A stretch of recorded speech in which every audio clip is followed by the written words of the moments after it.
Masarap to guys kung baga talaga, no.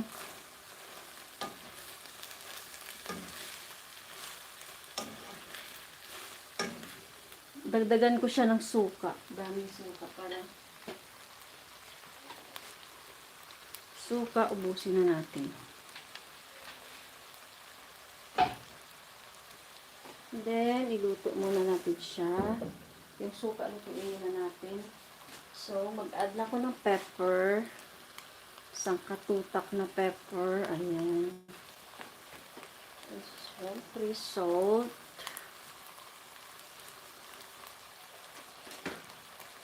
Tatakpan muna natin siya hanggang sa maluto yung suka.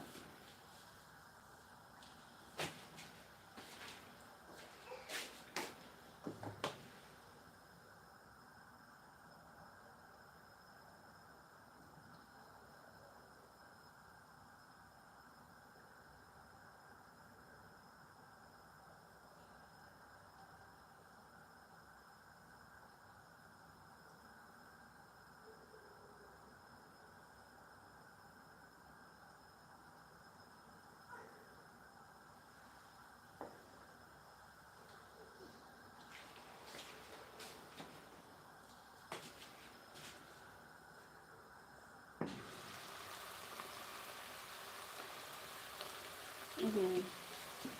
Ito na ang ating suka. Dahil nakulo na. Gusto ko medyo may sabaw-sabaw siya. Yung medyo kaging. So, dahil malambot na rin yung ating lamang loob. So, kailangan natin lagay na yung carrot.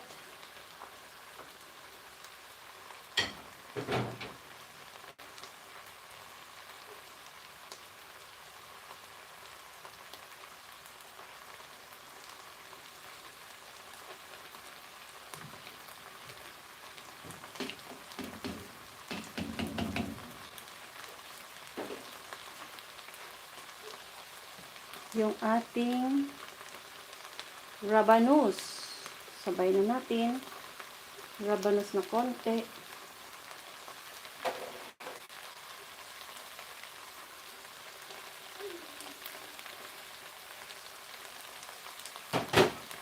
Kasi wala akong mahanap na labanos kagabi.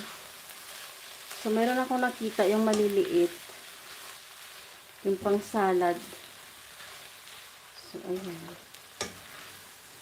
Yun na lang ang binili ko.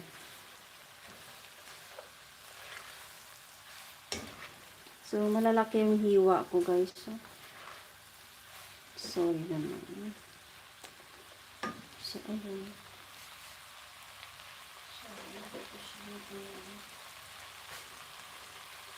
Ayan na ang butis natin. Naku, amoy pa lang. Parang gusto ko na kumain.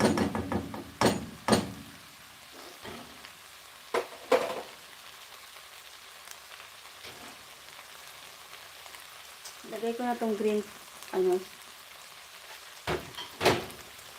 then,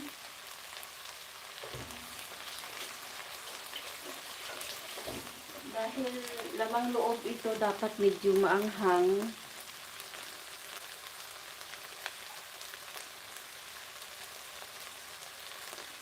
Ito po ay katumbal.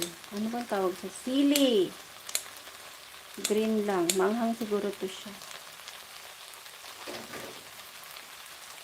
And of course, dapat mamaya ko na siya nilagay na. Baka sobrang anghang nito.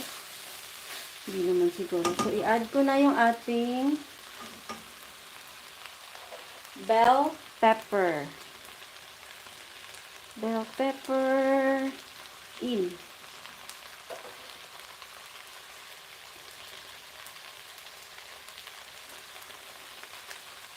Then, we will take a video for the mix. So, ayan, ang bell pepper natin, dalawang kulay. So, hindi na ito sa butis. Parang giniling na siya.